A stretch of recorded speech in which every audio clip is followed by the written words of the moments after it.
Our protagonist, Walter Sparrow, works as an animal control officer. He is finishing his shift when he gets information from an operator that someone has a problem with an aggressive stray dog. Soon, Walter arrives at the dog's location.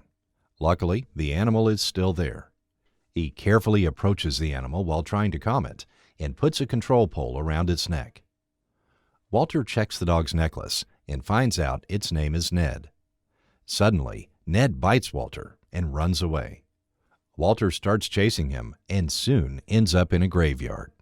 He sees Ned standing there, but in the next moment, Ned disappears.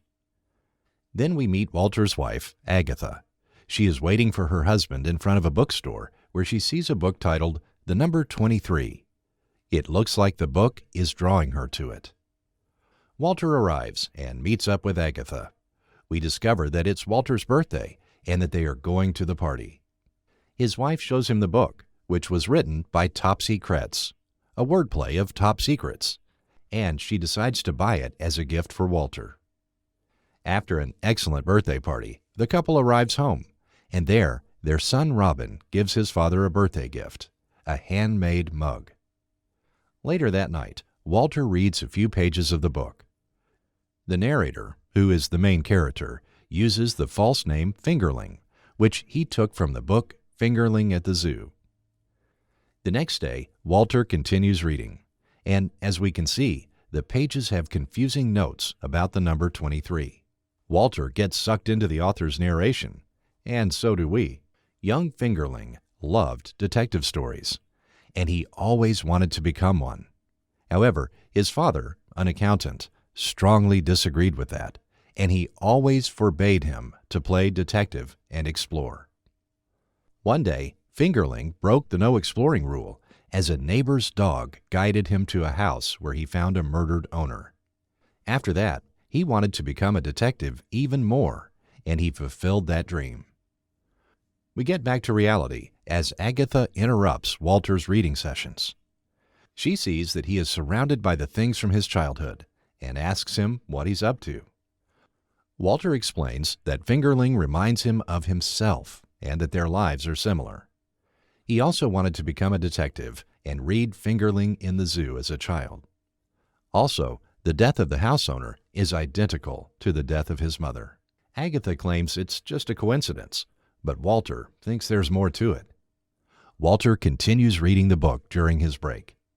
Successful and infamous Detective Fingerling arrives at an apartment where a woman, referred to as Suicide Blonde, wants to kill herself. Fingerling talks her out of it and asks her to tell him what happened.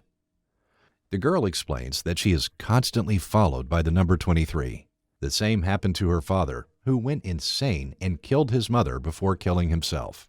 Then, 23 became her obsession, and she thinks it rules the world. She shows her notes to Fingerling, explaining that everything somehow leads to the number 23, because she keeps seeing it everywhere. Fingerling decides to stay and find out more about her obsession. After the girl finishes with her talk and shares the information unknown to us, Fingerling leaves. As he walks, the thoughts about the girl and the number are occupying his mind, when suddenly the girl's body falls right in front of him. Her obsession was too powerful.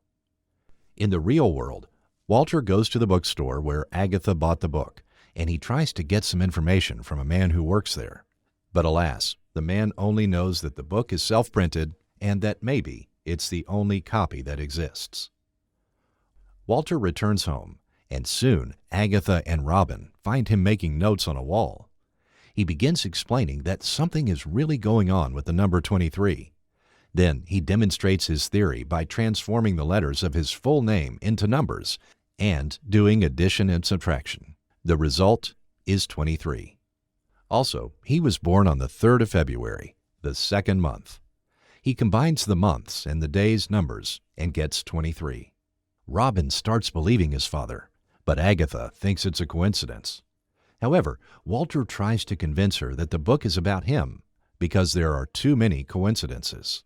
He gives another example to his wife. Fingerling met his girlfriend in the book when he was 32, and Walter and Agatha met when he was 23, and the date was September 14th. That's 9 plus 14 equals 23. Agatha still believes that everything is a coincidence, despite Walter's good points.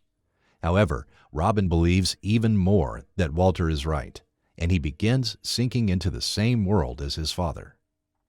Walter continues reading the book and finds out that Fingerling has a weird relationship with his girlfriend because she has biastophilia. In other words, assault Nick. Fingerling begins having visions of killing his girlfriend due to his obsession with the number 23. Walter wakes up and sees his shadow on the ceiling stabbing Agatha. He gets out of bed and goes to count Agatha's shoes. You guessed right. There are 23 of them, the same number of shoes that Fingerling's girlfriend had. In the morning, Agatha finds her husband on the couch with notes on his arm. Among the numbers, there is a creepy sentence. Agatha killed her. His wife takes the phone and calls someone. Walter later visits his friend, a psychiatrist, Isaac French, who suggests that he is paranoid and recommends that he finish the book to find the answers he's looking for. Isaac offers to speak to Agatha in the meantime. Walter later continues with the book. Fingerling tells his department about the nightmares and the number. Dr. Miles Phoenix suggests he takes a break and offers to speak to Fingerling's girlfriend. Fingerling returns home and finds out that his girlfriend is unhappy with his vacation. Soon, the number starts affecting him even more, and he throws away his girlfriend's 23 pairs of shoes, causing her to storm out of their apartment and call him insane. Not long after, Fingerling discovers that his girlfriend is having an affair with Dr. Phoenix, and Walter begins growing paranoid about Agatha and Isaac's friendship. The night falls, and Walter has a nightmare where he kills Agatha. Fearing what's happening to him, Walter leaves home and stays in the King Edward Hotel, room 23, to finish the book and clear his head. In the book, Dr. Miles discovers the dead body of Fingerling's girlfriend and gets arrested while Fingerling watches carefully. He goes to a hotel room and jumps from the balcony to his death. The book ends abruptly with no further information on Fingerling, and Walter starts thinking that there is something more. Suddenly, he sees Ned, and he leads him to the graveyard again. Walter catches the dog and learns he's under the care of a local church since Ned tends to visit the cemetery. Ned recently favors a certain tombstone, Laura Tollins, who died on her 23rd birthday, although her body was never found. Walter discovers the circumstances surrounding Laura Tollins' death is similar to the book's events, and believes Tollins' killer is the book's author. He shares all the information with his family and Dr. Isaac. They plan to visit Laura's killer, Kyle Flinch, in prison. Walter talks with him and starts thinking that Kyle is innocent, and by the end of their conversation, he gets convinced that the man has been wrongly sentenced. That night, Robin reads the book and finds the secret page with the address of Topsy Keller. The next day he plans, and the family sends 23 empty packages to the address occupant to entrap them at the delivery office. After some waiting, the man enters the delivery office, and the family follows him. Walter confronts him, and the man starts panicking, saying that Walter should be dead. Suddenly, he attacks Walter with a box cutter before slicing his own throat. Agatha attempts to stop the bleeding and tells Walter to take Robin home. Before succumbing to his injuries, the man tells Agatha to go to an abandoned institute. Agatha sees that, like Walter, the man is obsessed with the number 23, and she finds the man's former work ID badge with the institute's address. She calls Walter to tell him what happened, without mentioning the institute. She finishes the call and soon goes there. At the abandoned institute, Agatha discovers the man's obsession with the number 23, as the whole place is filled with notes about it. As she explores further, she sees a patient box labeled W. Sparrow. Suddenly, someone appears behind her and scares her. Meanwhile, Walter and Robin discover the secret message in the book by circling every 23rd word on every 23rd page. The secret message reveals that something is buried in a local park, 23 steps from the entrance.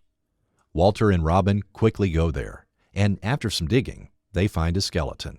The two flee and call the police, but upon returning, discover the body has been removed. Agatha meets them at the park with Isaac, and we can see that Walter is displeased when he sees the two of them together. Soon, the family arrives home. Walter sees that Agatha's fingers are muddy and realizes she moved the skeleton. Walter has conflict with Agatha, believing that she is the author who has murdered the book's publisher to protect herself and that she moved his skeleton to hide it from the police. Agatha, at first, admits that she moved the skeleton, and after the situation escalates even more, she finally admits she learned at the psychiatric hospital that Walter wrote the book. Agatha shows the patient box to Walter, where he finds the source for writing his novel. Unable to comprehend that, he flees to room 23 in the King Edward Hotel. He finds the final chapter of the book, chapter 23. While reading it, he remembers his childhood, the past, and the suicide of his parents. His father left him the notebook with the mystery number 23, passing the curse to him. Walter met a girl named Laura Tollins in college, and their relationship is told through Fingerling's relationship. Walter found out that Laura cheated on him with Professor Kyle Flinch, and when he accused her of that, she attacked Walter and cut his arm. That enraged Walter, who stabbed her multiple times and buried her in the park. Kyle was wrongly accused, like Dr. Miles in the book. Walter then fled to room 23, where he wrote the book before jumping from the balcony.